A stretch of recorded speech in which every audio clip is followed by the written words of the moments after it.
Olá, boa tarde para você. Começamos com notícia boa falando de dinheiro. Isso porque o governo federal começou a pagar hoje o penúltimo lote do PIS/PASEP para nascidos em setembro e outubro.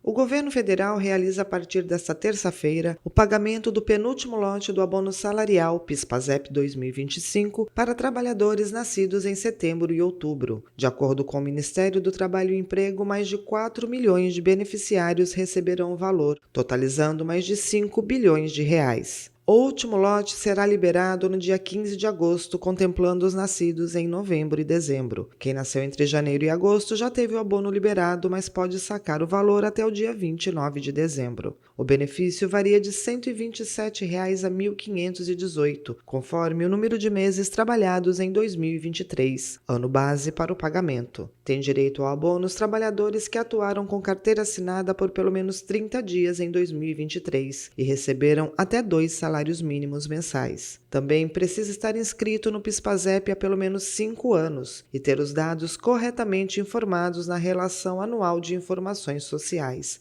o RAIS, até maio de 2024. O PIS é pago pela Caixa Econômica Federal e o PASEP pelo Banco do Brasil. A consulta ao benefício pode ser feita pela Carteira de Trabalho Digital, portal gov.br ou pelo telefone 158. Mudanças no abono estão previstas a partir de 2026, caso seja aprovado o pacote fiscal do governo. Confira agora outros assuntos do nosso cardápio de notícias. Munícipes de Cubatão podem participar do Orçamento para Investimentos 2026. Confederação Nacional da Agricultura e Pecuária não participa da primeira reunião do comitê criado para enfrentar a crise do tarifaço. A devolução dos descontos ilegais dos aposentados do INSS começará no próximo dia 24. Hoje é quarta-feira, 16 de julho de 2025. Por aqui você fica bem informado com mais uma edição do seu Últimas Notícias. Vamos juntos!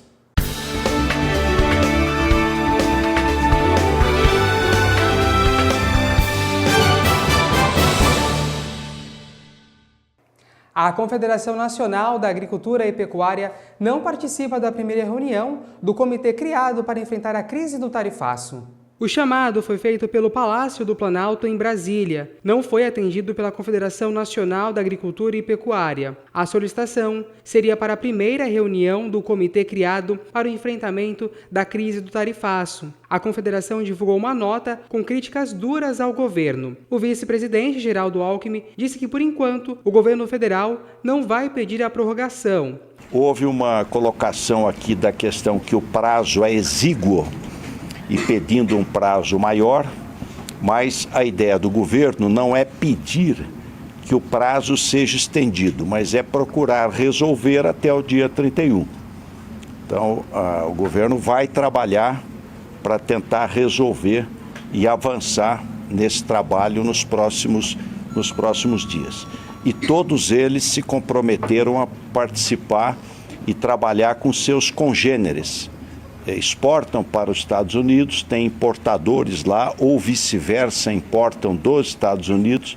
Então, trabalharmos também os empresários americanos, mostrando que isso tem um prejuízo não só para o Brasil, mas também um prejuízo para a população americana. A estratégia para tentar reverter a aplicação das tarifas de Trump será o diálogo. Alckmin confirmou que o governo já está em contato com empresários americanos para mostrar que a tarifa pode causar prejuízo para ambos os países. A possibilidade de pedir mais tempo para os Estados Unidos foi um pedido de representantes da indústria durante um encontro com o vice-presidente brasileiro Geraldo Alckmin.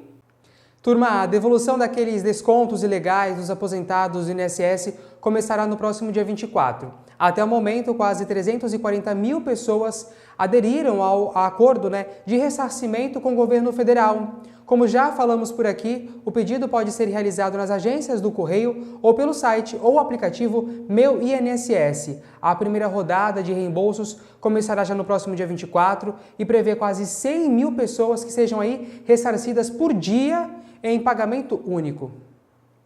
Olha, aqui em Cubatão, munícipes podem fazer parte do orçamento participativo da cidade. O intuito é garantir a interação da população na definição das prioridades dos investimentos para o ano que vem. Os moradores de Cubatão que têm a partir de 16 anos podem participar entre os dias 15 e dia 31 de agosto da votação da Lei Orçamentária Anual, o LOA, de 2026. A iniciativa tem como base consulta pública feita em março deste ano, na qual a população definiu segurança pública e cidadania, saúde e educação como prioridades do município. O objetivo do orçamento participativo é garantir a participação popular na definição do que é mais importante para os investimentos públicos do próximo ano. A enquete está disponível no site do Orçamento Participativo Online. A Comissão Especial da Câmara dos Deputados deve votar hoje o projeto que amplia a faixa de isenção do imposto de renda para quem ganha até 5 mil por mês. O texto também eleva o teto de desconto parcial na alíquota de 7 mil para 7.350. A previsão é de que 500 mil brasileiros sejam beneficiados com o projeto sugerido pelo governo. Foi mantido pelo relator, que é o deputado Arthur Lira.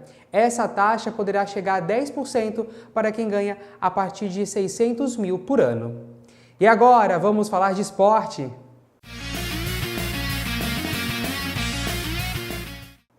E olha, a noite de ontem foi triste para os times brasileiros pela Copa Sul-Americana. Foi o início da fase de repescagem.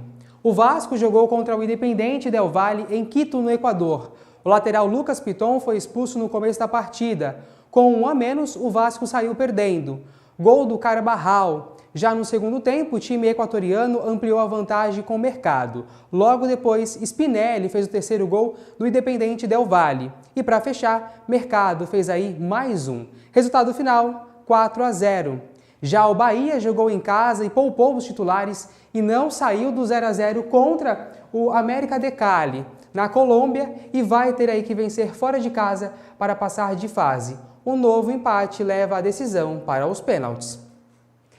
E hoje à noite, às 8 horas, Santos e Flamengo se enfrentam na Vila Belmiro. Será a retomada do elenco santista ao Brasileirão. O Santos recebe o Flamengo pela 14ª rodada do Campeonato Brasileiro. A última vez que os times se enfrentaram foi em novembro de 2023, com vitória santista de 2 a 1. Esse também será o primeiro jogo oficial de Neymar desde o anúncio da renovação de contrato com o Santos até o final deste ano. O craque jogou um amistoso na última semana contra o Desportiva Ferroviária, marcou gol, deu assistência e disse estar em sua melhor fase desde que voltou ao Brasil em janeiro. O Santos não joga uma partida oficial desde o último dia 12 de junho pelo Campeonato Brasileiro. Isso antes da parada por conta da Copa do Mundo de Clubes da FIFA. O Santos conseguiu sair da zona de rebaixamento, mas ainda se encontra na 16ª colocação com apenas 11 pontos, 3 vitórias em 12 jogos. Na partida de hoje à noite, Kleber Xavier, técnico santista, terá o desfalque de 3 jogadores, João Schmidt, o meia Roleiser e também o lateral Sherman. Os 3 jogadores estão suspensos. E do esporte, vamos agora saber como é que vai ficar o tempo aqui na nossa região, né? Para você, na hora do almoço, imagens lá do Pier do Jardim Casqueiro, acompanhar a movimentação aqui na nossa cidade, né? O Pier Cubatense para você. Os termômetros marcam agora aqui na cidade de Cubatão exatamente 22 graus, tá? A máxima para hoje é 24 graus, a mínima de 13, realmente bem frio, né? E assim vai seguir as temperaturas ao longo dos próximos dias, tá? Na verdade, quinta-feira, amanhã, tem previsão de um dia completamente nublado. Vamos acompanhar então ao decorrer do dia para saber se vai chegar essas mudanças, mas até o momento nada de chuva aqui pra gente, que assim continue, hein? Vamos acompanhar mais detalhes do tempo com Cris Castanheira na nossa previsão.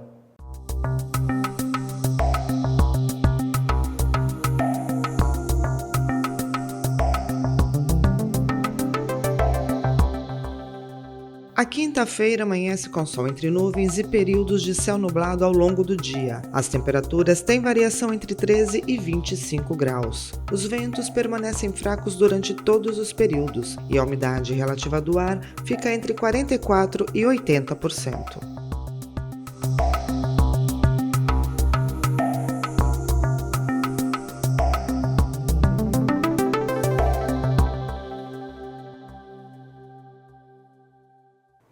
Olha, depois do intervalo, vamos falar sobre os contratos, responsabilidades e soluções nas fraudes do INSS no quadro Entendendo Direito. Intervalo para você com imagens do Pier do Jardim Casqueiro e as redes sociais da TV Câmara. Nós estamos além do 48.2 da sua TV, no YouTube, Instagram e Facebook. Fique com a gente, não sai daí, voltamos já Os termômetros marcam agora 24 graus aqui em Cubatão.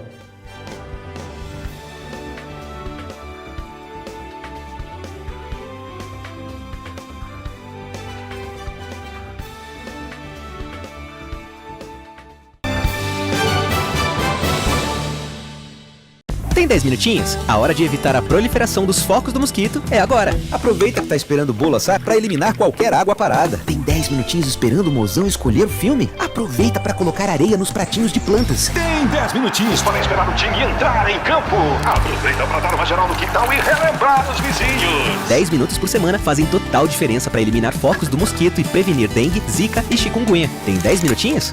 A hora de prevenir é agora. Ministério da Saúde, Brasil, União e Reconstrução. Com o programa Superação, estamos criando um estado de São Paulo cada vez mais humano, justo e solidário.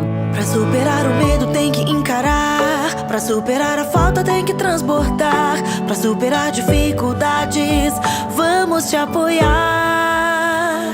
Vamos juntos, vamos prosperar. Com superação, muita fé e união, o futuro vai se transformar. Vamos juntos, vamos superar. Com estudo, trabalho e oportunidade, você vai chegar lá.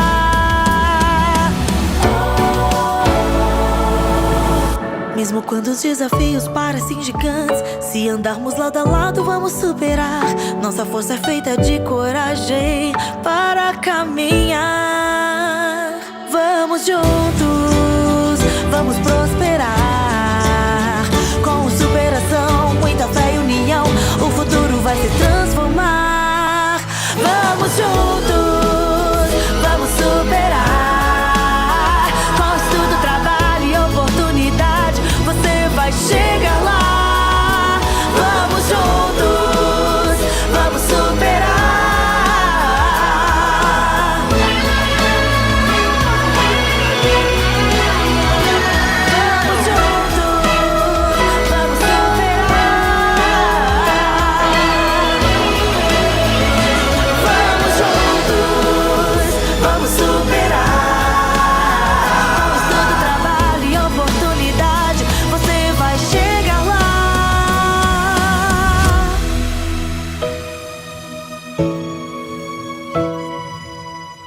Governo do Estado. São Paulo são todos. Cuidar da saúde é Brasil demais. Vacinar crianças e adolescentes na escola também. Vem, vem, vem, todo mundo vacinar. Vacinar é nossa força, pegou tudo vacinar. Vem, vem, vem, vem aluno e professor. É hora de vacinação nas escolas em todo o país. Mantenha a caderneta dos menores de 15 anos sempre atualizada. Vacinar é nossa força, vacina sempre Brasil. Ministério da Saúde, Governo Federal. De volta já com o seu N1, no Entendendo Direito de hoje nós vamos falar sobre os contratos, responsabilidades e as soluções sobre as fraudes do INSS.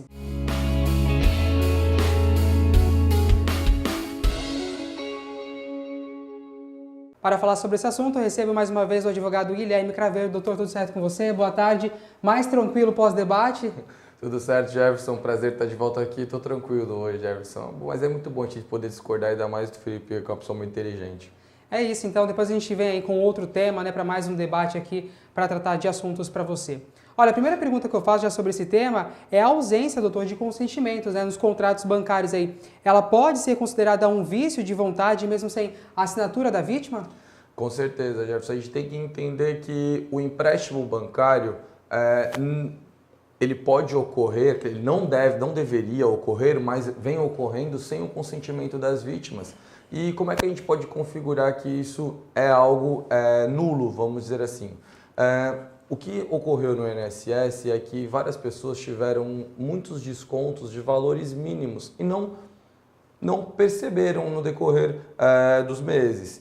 E depois, aí como é que você fala? Mas a pessoa foi lá e assinou. Não, a pessoa não assinou. Isso muda alguma coisa? Bom, o que importa é se o desconto ocorreu ou não ocorreu. Se o desconto ocorreu, seja por um engano da pessoa, ela terá que provar de que ela não tinha conhecimento do que ela estava fazendo, ou então se não houve nenhum tipo de assinatura, a empresa, a entidade que realizou os descontos não tem como comprovar de que houve consentimento, então sim, o empréstimo ele será considerado nulo e vai ser decretado o vício de consentimento.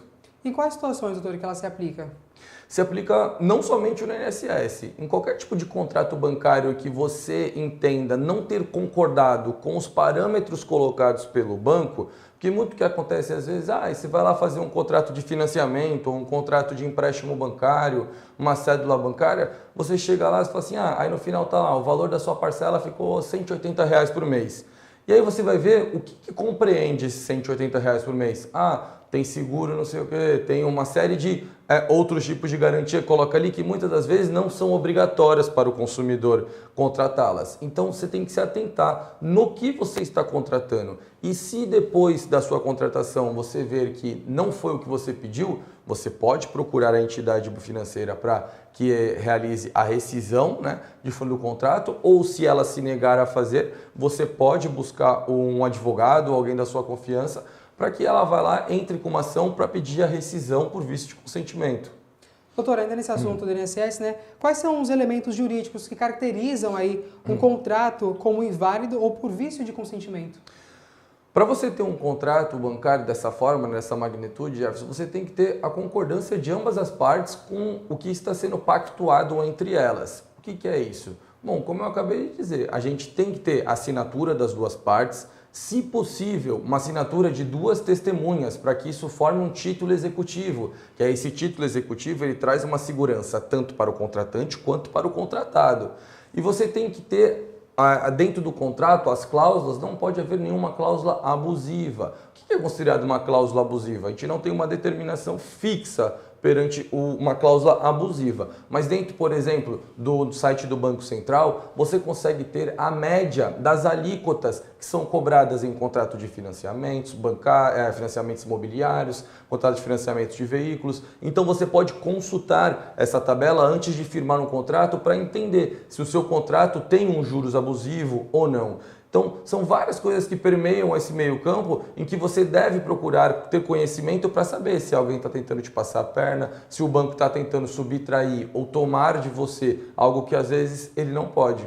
Quando o contrato ele é firmado, né, por meio fraudulento, qual a posição aí dos tribunais sobre a sua anulação ou nulidade?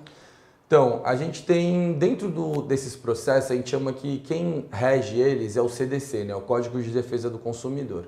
E o Código de Defesa do Consumidor, ele tem um artigo dentro dele que prevê a questão da inversão do ônus da prova. Por que é legal a gente ressaltar isso? É muito importante a gente saber que dentro da relação de consumo, na maioria das vezes, há uma hipossuficiência probatória por parte do consumidor.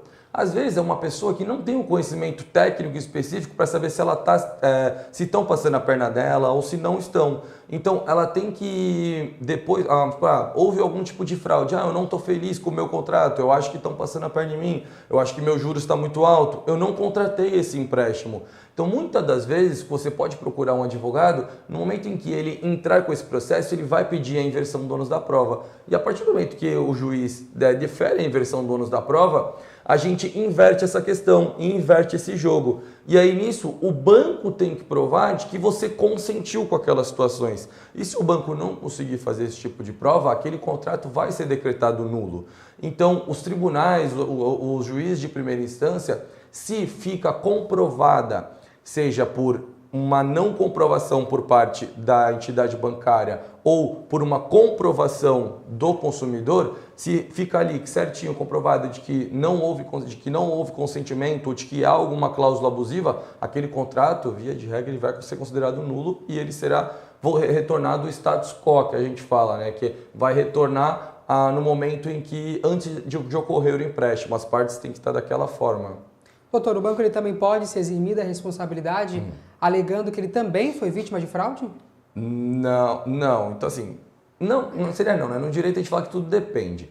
Mas, via de regra, não. O banco ele vai responder solidariamente sobre aquele débito, aquela infração disciplinar que foi ocorrida. E depois, se ele ficar comprovado de que ele não teve culpa e ele identificar o culpado dessa situação, ele pode pedir o direito de regresso a essa pessoa. Mas, via de regra, se o banco for o meio no qual ele está sendo utilizado para cometer uma fraude, ele também será responsabilizado. Mas depois, como dito, se ficar comprovado de que um terceiro foi o culpado daquilo, ele vai poder pedir direito de regresso sobre essa pessoa. E quais são aí os deveres, né, de segurança, diligência das instituições financeiras no momento da contratação aí dessa contratação remota, aliás? Então, essas contratações remotas, elas estão sendo cada vez mais comuns. Hoje nós temos diversos aplicativos, diversos sites de assinaturas digitais. Então, o primeiro de tudo é você contratar um site que tenha a assinatura digital registrada pelo ICP. Esse ICP é nada mais, nada menos do que a margem de segurança, o meio de segurança que comprova a autenticidade daquela assinatura. Então, se o site no qual você faz a assinatura tem esse selo do ICP, aquele site ele é seguro. Agora, se ele não tem, vai entrar nessa questão de você ter as duas testemunhas ou você de ter uma força probatória de que você assinou ou não assinou aquilo. Então essa é uma dica muito importante para que você tenha cuidado no momento de assinar qualquer tipo de contrato. E aqui a gente está falando não exclusivamente com bancos, seja com qualquer outro tipo de entidade. No momento de você assinar um contrato de honorários com advogado, no momento de você assinar um contrato de compra e venda de um imóvel, você assinar um contrato de locação, então a gente tem que se atentar a essa situação. E quais medidas aí, né, preventivas o INSS e também os bancos deveriam adotar, né, para coibir contratações fraudulentas?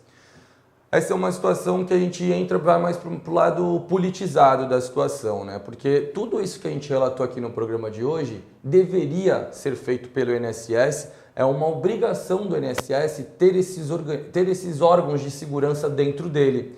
E por isso esses empréstimos serão considerados fraudulentos.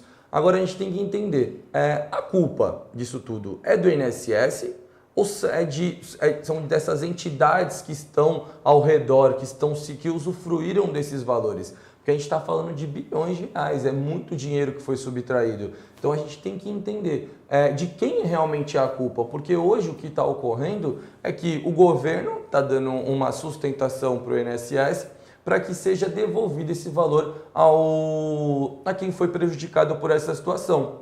Se a gente parar para fazer esse pensamento, somos nós mesmos que estamos devolvendo o dinheiro para nós mesmos, né? Porque o INSS ele se vale dos nossos impostos, dos nossos recolhimentos previdenciários. O que a gente tem que entender e o que na minha visão, nós temos que pressionar. A solução, ela não deve ser isso, eu quero meu dinheiro de volta e não importa por qual meio for. Não. Nós temos que saber que as entidades que receberam esses valores, porque na nossa concepção, mas ela recebeu R$20, R$7, R$8 da minha conta. Só que imagina ela recebendo esses valores de milhões de pessoas. A gente está falando de uma quantia estratosférica. Então não vale somente a gente que eu quero meu dinheiro de volta e acabou. Não, nós temos que buscar para que essas pessoas sejam responsabilizadas. Os representantes dessas entidades que tiveram o dinheiro recebido têm de ser responsabilizados por essa fraude. Tá certo, então recebi aqui o Dr. Guilherme Craveiro. Doutor, muito obrigado, boa tarde para você. Um assunto aí, né, bem complexo que vem rendendo aqui no nosso país. Espero que seja resolvido da melhor maneira, principalmente aos prejudicados aí nessa situação. Boa tarde para você, doutor, muito obrigado. Obrigado, Jefferson, é um prazer estar de volta aqui. A gente volta amanhã, uma ótima tarde para você. Tchau.